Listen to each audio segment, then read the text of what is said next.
So Louis Coppola, as I mentioned, I had the pleasure of working with him at the Governance and Accountability Institute on this report.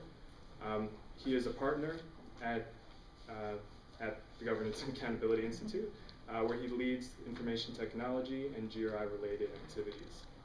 He is a key member of the Institute, particularly providing advice related to disclosure, transparency, and GRI activities.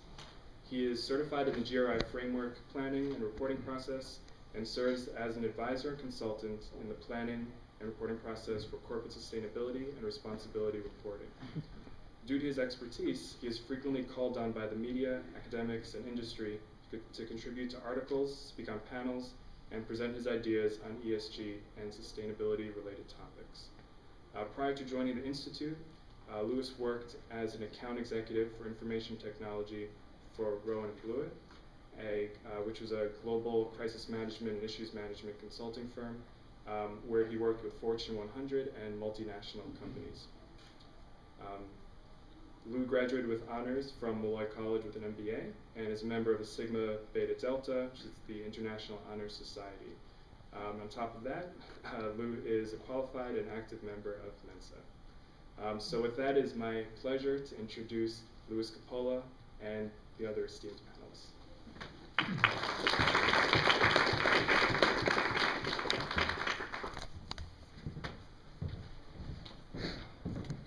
Thank you for that great introduction. Good afternoon, everyone, and thank you for choosing to spend your lunch with us here at the Sustainable Business Club of Baruch. Sustainability is a journey and not a destination. Although there are many standards such as the Global Reporting Initiative, the Carbon Disclosure Project, and many others, these practices stand as guides and markers along the path.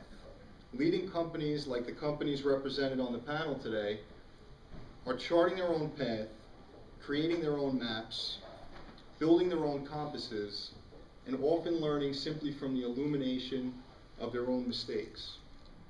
Sustainability reporting is just one important piece of this journey. The sustainability report allows a company to tell the story of their journey. On the other side of this storytelling, we have the investors, the employees, the suppliers, the customers, and other stakeholders that are reading the reports and looking for information that will guide them to make better decisions on where they should be investing their money for the long term, where they should choose to work, or who they should be sourcing their products from. Along the road, many lessons are learned and many challenges are overcome. The leading companies practicing sustainability are becoming better at navigating their own unique journey, finding issues that really matter and the issues that the company has the most leverage to affect.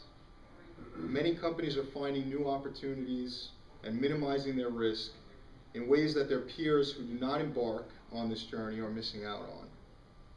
In our work at Governance and Accountability Institute, we are lucky enough to get the experience of working with many companies from diverse sectors, from energy to agriculture, from biotechnology to pharmaceuticals, and everything in between. Some of these companies are consumer-facing, recognizable brands, and some of them are business-to-business with names you might not recognize. As the GRI's exclusive data partner here in the US, we read a lot of sustainability reports. As a matter of fact, it's our job to read every single sustainability report that's issued by a company here in the US. Through these experiences, we learn new things every day. Where I found, though, that our organization learns the most is from the treasure of other people and their companies telling the story of their sustainability journey. And that's why I'm so excited to introduce to you this excellent panel of real-world sustainability practitioners who will share with you their journey. I'm going to quickly run through each of the panelists to introduce who they are and the companies that they represent. Then immediately after that, each of the panelists will have a chance to introduce themselves and give you a little insight into their world. After each of the panelists are through, I'll guide the panelists in discussion by asking some questions which I hope will lead to some rewarding stories for all of us, myself included. This will last for about 35 to 40 minutes, and then we'll take some questions from the audience. So first I'd like to introduce Sophia Mendelson, who is currently the head of sustainability at Jetblue. Jetblue has always been one of my favorite airlines. It's a hometown airline based here at JFK.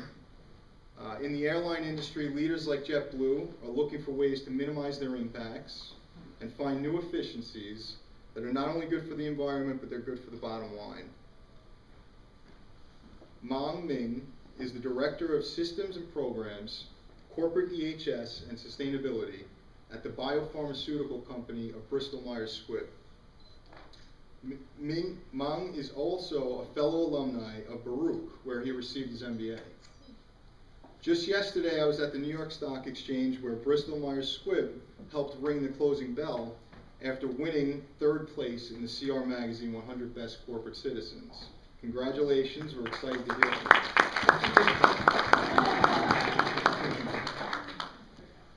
you. Hideki Suzuki is an ESG data analyst for Bloomberg, LLC. He works to develop sophisticated ESG SRI research and data products for institutional investors. The Bloomberg ESG terminal is helping to open up the eyes of investors to the new language of environmental, social, and governance data. Bloomberg provides data on more than 120 indicators for approximately 5,000 publicly listed companies, and it's increasing coverage on ESG issues every day. Amy Springsteel is the Director of Corporate Responsibility for ING US, a subsidiary of ING Group, who is the largest financial services firm in the world. ING US announced some pretty exciting news yesterday, but I'll let Amy tell you more about that. Financial services are the fuel of our economy, and they have immense power to create and enable, destroy and rebuild, and with that comes great responsibility. Leading companies like ING are differentiating themselves from the firm as a firm and creating new ways to add value to their business. I'd like everyone to come up.